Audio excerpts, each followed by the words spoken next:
요한복음 4장 20절부터 26절까지 공독합니다.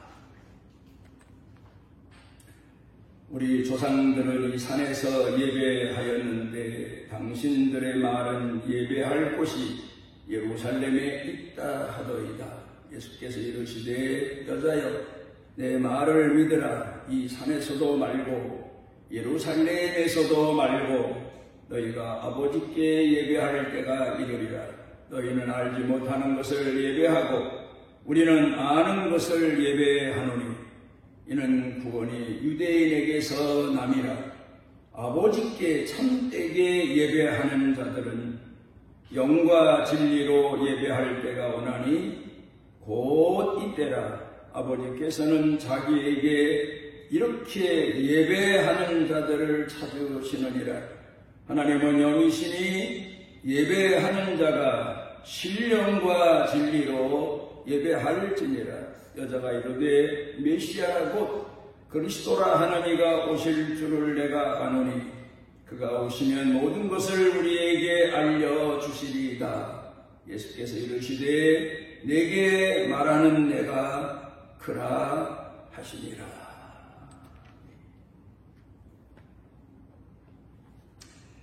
미국에서 유명한 A.J. 골든 목사님은 보스턴 지역에서 목회하던 그런 분입니다. 이분은 말씀을 은혜롭게 증거하시고 아주 능력 있게 증거하셔서 많은 사람들이 이분의 설교 말씀에 큰 은혜를 받습니다. 그런데 이분이 어떤 날 말씀을 준비하다가 그만 피곤해서 의자에 엎드린 채로 잠이 들었습니다. 그러다 꿈을 꿉니다. 꿈에 자기 교회 성도들 앞에서 본인이 이제 설교 말씀을, 하나님의 말씀을 증거합니다. 그런데 그 많은 모여 앉은 사람들 중에 눈에 띄는, 자주 눈에 들어오는 그런 청년 한 사람이 있습니다. 한 30세쯤 된 청년인데 어찌나 말씀을 열심히 듣고 그리고 그가 그 말씀을 받아들이는지 벌써 그 자세를 보면 알 수 있듯이 말씀을 증거하면서 큰 힘을 얻습니다. 그리고 이제 예배가 끝난 다음에 성도들이 다 밖으로 나와서 한 사람 한 사람 인사를 하는데 그 청년이 자기에게 인사할 줄 알았더니 안 보입니다. 그래서 그 청년이 언제 나오나 그러면서 나오는 사람들에게 악수를 하면서 인사를 하는데 그 청년은 안 나오고 그 청년 옆에 앉았던 집사님 한 분이 마침 나옵니다. 그래서 그 집사님과 악수를 나눈 다음에 집사님, 예배 드리는 동안에 집사님 옆에 앉았던 청년은 어디로 갔습니까? 했더니 그 집사님 하시는 말씀이 저쪽으로 가시던데, 아 그래요? 그걸 압니까? 알죠? 누굽니까? 예수님이시죠? 그런 이야기를 들으면서 깜짝 놀라 꿈을 깹니다. 그리고 그 다음부터 이 꿈꾼 일이 있은 이후에 설교자의 자세가 달라졌고 예배드리는 자의 자세가 달라졌고 하나님이, 예수님이 성령으로 말씀 전하는 곳에, 예배드리는 곳에 함께 계신다. 그런 확신을 가지고 말씀을 더 열심히 준비하고 말씀을 더 열심히 증거하고 그러면서 설교자로 살아갔다. 그런 이야기가 있습니다. 오늘 성경 본문 말씀을 보게 되면 우리가 많이 들어서 아는 말씀 아닙니까? 수가성 우물가에서 예수님이 한 여인을 만나게 됐고 그 여인에게 복음을 증거하시게 됐고 이제 그런 얘기인데 이 성경 본문 말씀이 그냥 하나의 예수님 때에 한 여인을 만나서 말씀 전하신 그 지나가는 내용으로만 끝나지 않고 이 말씀을 성경학자들, 신학자들은 아주 중요한 대목으로 여깁니다. 이 사건을 여기서 발견하는 것이 바로 예배에 대한 참모습, 그리고 또 하나는 오늘 성경 본문 말씀을 통해서 신학의 중요성, 이걸 두 가지를 발견해서 이야기합니다. 신령과 진리로, 진정으로. 오늘 본문은 영과 진리로, 진정으로 그랬는데 개역성경, 이 세번역 성경 말고 개역성경에는 신령과 진리로, 오히려 그 말씀이 더 의미가 깊다. 학자들이 그렇게 말합니다. 그 다음에 신학에 있어서 가장 중요한 핵심이 바로 예수 그리스도가 주가 되는 거다. 이제 그겁니다. 예배는 신령과 진리로 예배를 드려야 되고, 신학에 있어서 가장 중요한 핵심은 예수께서 주가 되시는 것. 중요한 대목입니다. 그러므로 기독교는 바로 그리스도 교회다. 그리스도가 주인이시다. 그런 이야기를 우리가 하고 있고 또 우리가 그렇게 믿고 있습니다. 그러니까 그리스도가 없는 기독교, 그런 책이 나와서 사람들에게 경각심을 주고 있는데, 사회 문제도 많고 지금 우리가 사는 세상의 문제도 많고 여러 가지 문제가 많죠. 그런데 가장 큰 문제는 바로 기독교 안에 있다, 그렇게 지적합니다. 그러면서 말하기를 기독교 안에 그리스도가 없어졌다는 거예요. 핵심이 없어졌다는 거예요.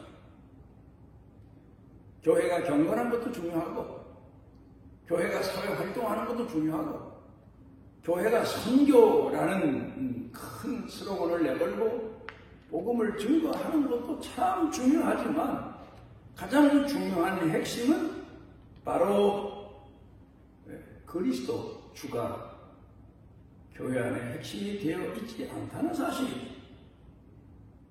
어떤 사람들은 나는 예수님을 배운다. 요 근간에 보면 제자 교회도 있고 그런 명칭을 붙인 교회들도 있고, 우리는 모두 다 예수님의 제자다. 예수님을 보고 예수님 사신 대로 배워서 살고 습득해서 살고 예수님을 따라 사는 거다. 그렇게 말들을 합니다만은 그것도 나쁜 말은 아니에요. 그러나 신학적인 문제에 있어서 핵심적인 얘기가 못 된단 말이에요. 누가 누굴 배웁니까? 예수님의 제자들이 3년 반 동안 예수님 따라다니면서 예수님 사신 생활을, 삶을 배우려고 했는데 결국 3년 반 지난 예수님 십자가 못 박히실 때 모두 다 실패해버리고 많은 것을 우리가 보게 됩니다. 그런데 중요한 것은 예수님이 땅에 계실 때 예수님을 제자들이 따라다니면서 라비어, 라보니오, 다 선생님 그런 뜻으로 예수님을 불렀습니다. 그런데 예수님이 십자가에 못 박혀 돌아가시고 부활 승천하신 이후에 예루살렘에 모인 예수님의 제자들에게 성령이 임하고 난 다음에는 선생님이라는 말을 안 쓰고 주라는 말을 사용합니다. 주, 성령으로 오신 우리의 주. 신령한 바로 주. 그 주라는 말로 사도행전이 기록이 되어 갑니다. 그러니까 우리가 오늘 여기서 깨달아야 될 것은 오늘 교회의 중심, 그리스도 교회의 중심은 바로 신령하신 예수 그리스도, 성령으로 오신 예수 그리스도여야 된다. 그걸 우리가 생각해 보게 됩니다. 어떤 사람들은 예수 믿는 사람들을 놓고 저 사람은 성자 같아, 천사 같아, 저 사람은 법 없어도 살아. 그러면 그 사람이 예수를 잘 믿는 것으로 생각합니다만은, 그런데 그건 겉으로 보기에 그런 것 뿐이지 실질적으로 신학적으로 신앙적으로 다시 분석해 보게 되면 그 사람 내적인 사람이 어떤 사람이냐, 어떤 마음으로 온노를 사느냐, 성령께서 얼마나 그 사람과 함께 하시고 역사하시느냐, 그걸 사람들은 생각지 못합니다. 그게 중요한 건데 말이에요. 그러니까 두세 사람이 모인 곳에 나도 함께한다. 영으로 함께 하신다는 말씀. 더군다나 교회는 그리스도의 몸된 교회다. 예수님의 몸된 교회에 성령으로 함께 하신다는 뜻입니다. 목회를 한국교회 목회를 연자맷돌 목회다, 그렇게 비유를 들어서 말하는 사람들이 많습니다. 목사들은 교인들을 신방하고 돌아보고 연자맷돌을 낙이나 말이나 소가 하루 종일 돌려서 곡식을 맞는 것처럼 성도들 가정을 신방하고 성도들 있는 직장을 신방하고 병원을 신방하고 있는 곳을 찾아가고, 그게 바로 목회다. 물론 교회에서 예배드릴 때 말씀 전하는 것도 목회의 핵심적인 중요한 내용이지만 그거 못지않게 중요한 것이 성도들을 찾아가서 만나는 거다, 함께 기도하는 거다, 예배드리는 거다, 그렇게 말합니다. 근데 그 예배가 얼마나 중요하냐? 바로 두세 사람이 모인 곳에 나도 함께한다, 성령으로 함께한다, 주의 영으로 함께 하신다, 그런 뜻 아닙니까? 그래서 우리가 교회에서 예배 드리면서도 은혜를 받지만 목사가 성도들이 있는 초소에 가서 같이 기도하고 말씀 전하고 같이 찬송하고, 그때에도 하나님의 신이 함께 하셔서 그에게 큰 은혜가 되고 하나님이 우리와 함께 하심을 확인하게 되고 큰 능력을 얻게 되는, 힘을 얻게 되는 이제 그런 걸 가르쳐 신방이다. 한국교회는 신방을 중시하는 교회. 그러니까 말하자면 이 신방의 의미도 그냥 찾아간다, 가 위로한다, 그게 아닙니다. 가서 함께 예배드린다. 그게 더 중요한 핵심이란 말이죠. 테레사 수녀가 인도에서 가난한 사람들, 병든 사람들, 죽어가는 사람들을 찾아다니면서 만납니다. 그래서 사람들이, 아니 그 다 죽어가는 거예요. 만나서 뭘 합니까? 물론 마지막에 죽기 전에 회개 기도도 시킬 수 있겠지만 그렇게 쓸모없는 인간들을 찾아다니는 이유가 뭡니까? 하고 물었을 때에 그가 대답한 내용이 중요한 내용을 대답합니다. 신방의 의미를 안 겁니다. 그분은 나는 그 사람들을 만나면서 예수님을 만납니다. 예수님이 함께 하심을 확인합니다. 확신합니다. 영으로 함께 하시고, 그런 대답을 했다는 유명한 얘기가 있습니다. 오늘 우리가 본문을 통해서 깊이 깨닫고 마음에 새겨 두어야 될 것은 바로 교회는 물론 봉사도 있고 헌신도 있고 사회 나가서 사회 교육도 필요하고 여러 가지 다 필요한 게 있지만 핵심을 잃어버리면 그 교회는 획실한 무덤이 되어버리고 마는 거예요. 거칠에만 있는 교회가 되어버리고 마는 거예요. 실질적으로 하나님의 신이, 예수님의 영이 역사하시는, 살아서 역사하시는 그런 교회가 되지 못합니다. 오늘 성경 본문 말씀으로 돌아가서 보면 예수님께서 전도를 다니시다가 지치셨습니다.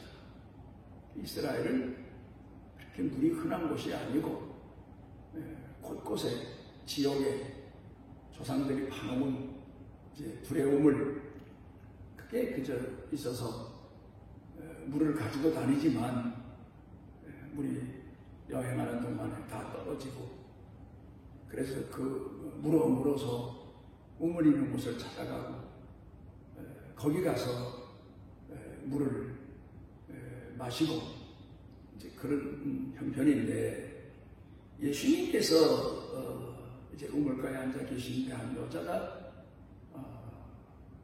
사람들이 물길러 올 시간이 아닌데 물길러 옵니다. 그래서 예수님께서 그 여자에게 나에게 물을 좀 주실 수 있습니까? 하고 말을 건넸더니 이 여자 당돌하게도 그렇군요, 예. 그러면서 물을 길어서 예수님께 드린 게 아니고, 내가 보니 대개는 유대인인데 어떻게 유대인이 사마리아 여자의 나한테 물을 달라고 하십니까? 두 가지죠. 하나는 특별한 유대인이다. 사마리아 사람하고 친한 유대인일까? 아니면 그렇게 도도한 유대인이? 유대인들은 도도해요. 예를 들어 거지도 도도해요.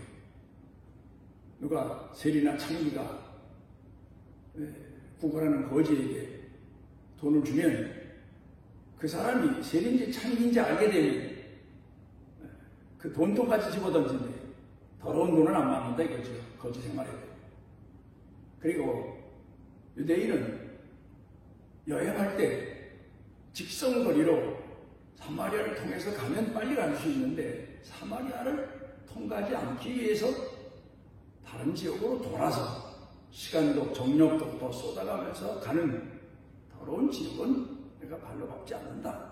그런 유대인 나름대로의 거만이 있고 자존감이 있는 그런 유대인들 아닙니까? 그런데 물을 달라고 하니까 이 여자가 참 이상합니다.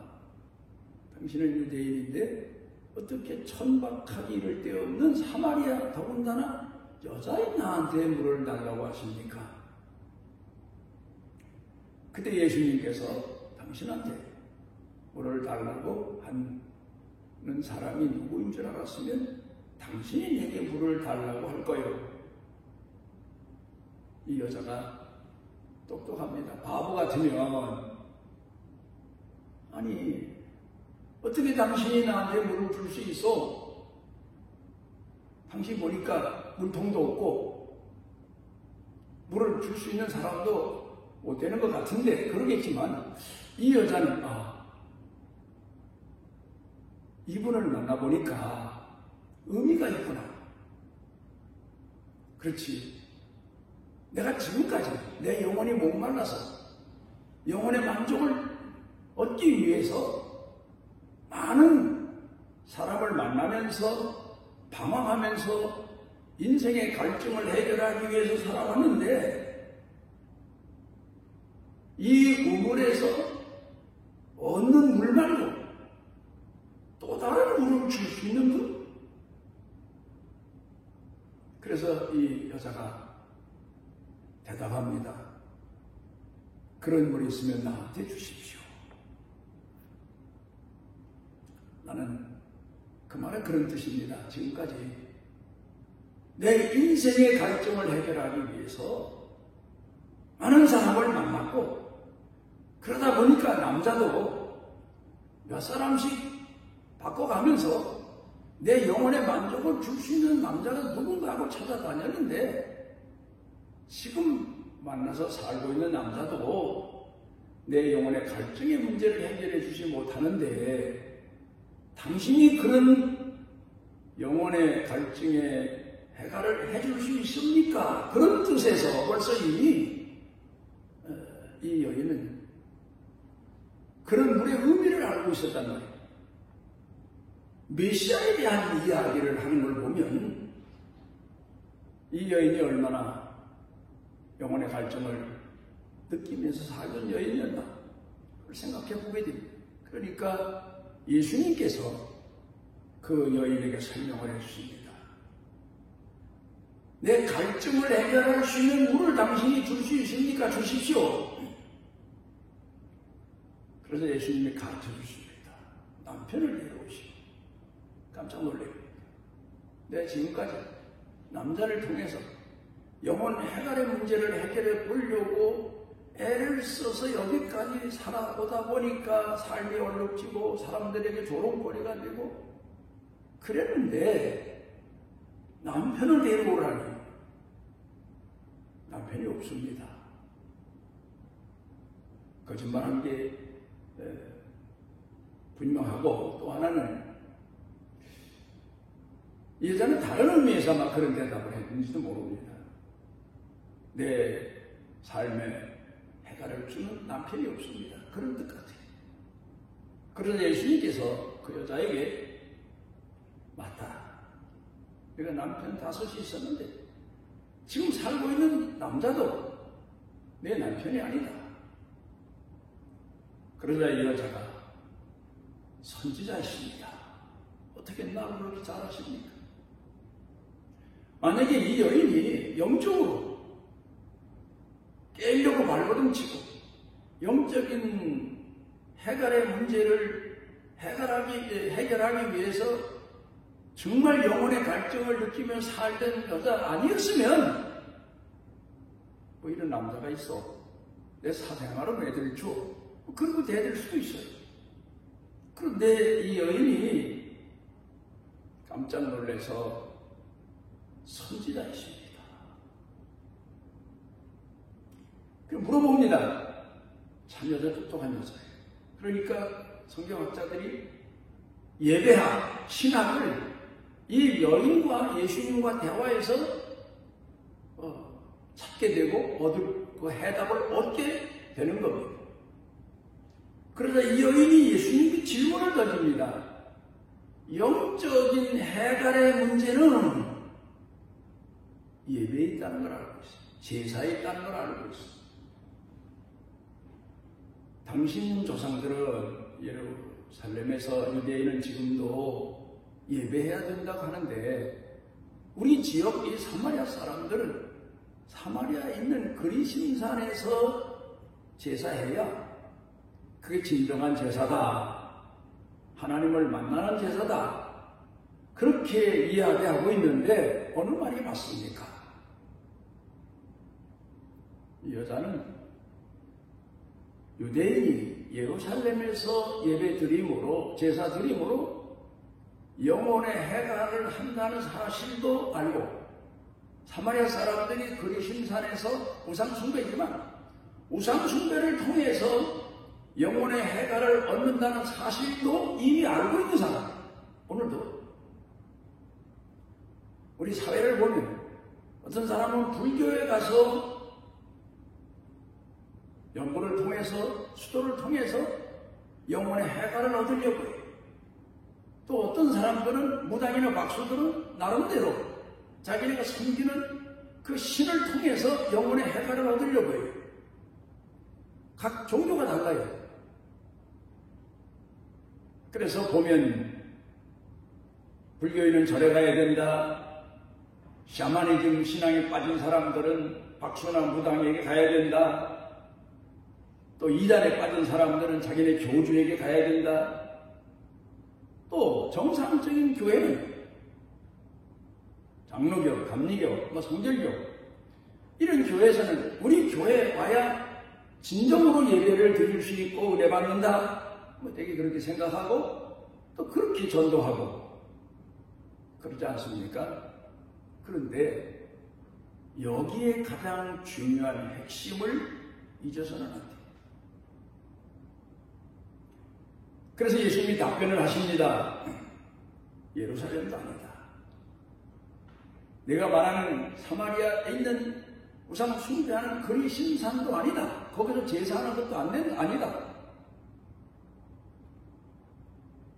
바로 신령과 진리로 예배하는 게 하나님 앞에 진정으로 예배 드리는 건데 바로 이때다.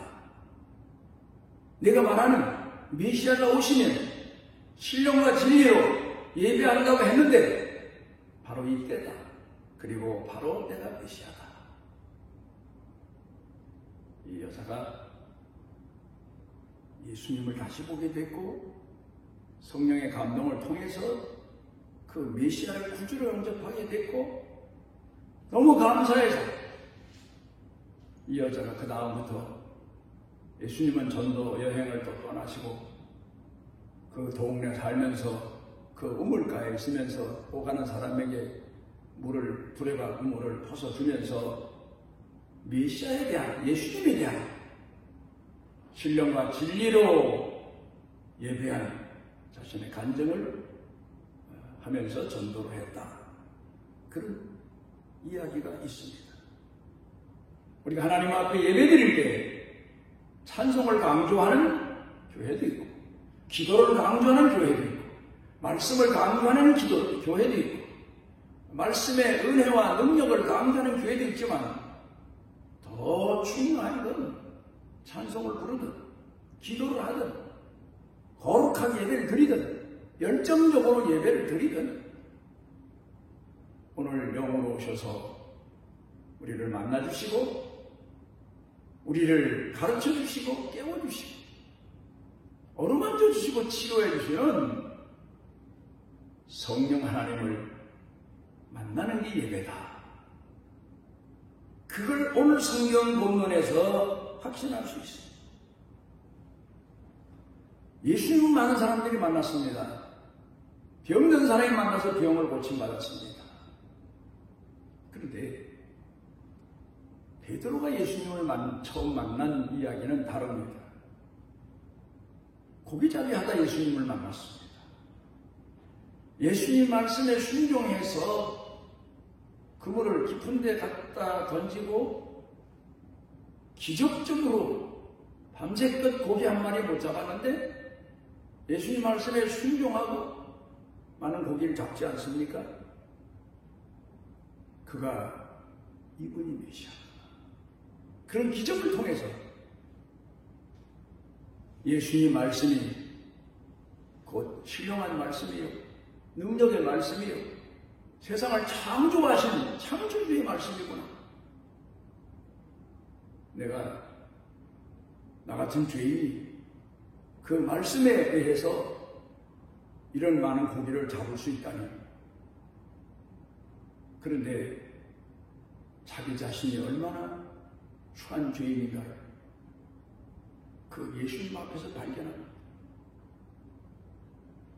그러니까 이 베드로가 예수님을 바닷가에서 고기잡이 하면서 만난 것이 바로 신령한 예수님을 만난 겁니다. 메시아 예수님을 만난 겁니다. 성령의 주 예수 그리스도를 만난 겁니다. 그래서 그가 자기 자신의 실체를 보고 나를 떠나소서 나는 죄인이로소이다. 그런 고백을 합니다. 병을 고침받은 사람, 기적을 체험한 사람들 다 자기 병 고침받고 기적 체험한 것 때문에 신이 나서 할렐루야, 호산나 다니며 예수가 내 병을 고쳤다고 치료했다고 자랑하지만 거기서 빠진 게 하나 있어요. 성령께서 하나님의 영이 예수 그리스도와 함께 하시고 나를 만나 주셨다는 사실을, 나 같은 죄인을 구원해 주셨다는 사실을 체험하거나 확신하지 못했다는 사실. 마태가 세관에 앉았습니다. 예수님께서 그 마태에게 나를 따르라. 그 말씀 한마디에 자기의 직책을 다 버리고 예수님을 따른다는 것, 너무 생각 없는 사람일까요? 너무 얄쌍한 사람일까요? 아니에요. 그랬으면 며칠 못 가서 또 다시 돌아갔을 거예요. 그런데 그는 그 세리장 자리에 앉아있으면서 만난 예수님이 하나님의 아들 예수 그리스도께서 육신의 몸을 입고 이 땅에 오셨다는 사실을 확인할 수 있었던 거예요. 예수님을 영으로 만난 거예요. 하나님의 아들로 만난 거예요. 성령 하나님으로 만난 거예요. 그래서 그가 모든 것을 버리고 예수님을 따라 갈 수가 있었습니다. 오늘도 우리는 두세 사람이 모여서 예배를 드리든 성전에서 예배를 드리든 성령 하나님께서 나와 함께 하시고 예수님이 예수의 영 성령으로 나를 만나주시고 나와 함께 하신다는 사실을 잊어서는 안 돼요. 그를 위해서 우리가 예배를 드리는 거예요. 예수님 만나기 위해서 예배 드리는 거예요. 예수님께서 내 영혼을, 내 삶을 어루만져 주시고 만나주시고 체험하게 하시고 가만 감동케 하시고 역사하시게 하기 위해서 만나는 거예요. 그래서 그리스도인에게 있어서 예배는 생명보다도 중요한 겁니다. 요 근간에 한국교회가 예배에 큰 이 전염병 때문에 혼란을 겪고 있는데 이런 때에도 우리는 지킬 건 물론 지키고 격리 서로 떨어져 있어야 된다는 그 사실도 지키는 건 중요하지만 세상 끝날까지 성령으로 우리와 함께 하시는 예수님을 만나기 위한 예배가 돼야 되고 기도가 돼야 되고 찬송이 돼야 되고 신방이 돼야 되고 그리고 우리가 세상 끝날까지 그 하나님의 신인 예수님의 영이 우리와 함께 하신다는 사실을 믿는 믿음을 잊어서는 안 돼요. 핵심이 바로 예수님의 영으로 우리가 하나님을 만나고 예배드리고 우리의 삶의 주인이심을 고백하고 그리고 주의 긍휼하신 정을 사모하고 그 사랑을 확인하고 사는 그런 예배, 그런 신앙, 그런 믿음으로 세상 끝날까지 잊지 아니하고 살게 되시기를 바랍니다. 우리를 육신의 몸을 입은 우리를 육신대로 버려두지 아니하시고 우리 영의 사람이 신령하신 예수님의 성령을 만나고 하나님의 영을 만나고 그러면서 우리가 이 땅에 속하지 않고 하나님께 속하고 주께 속한 하나님의 사람임을 확인하고 감사하고 생명력 있는 믿음을 가지고 오늘 살게 하신 주의 은총에 감사와 찬양과 영광을 돌립니다. 예수님 이름으로 기도드리옵나이다.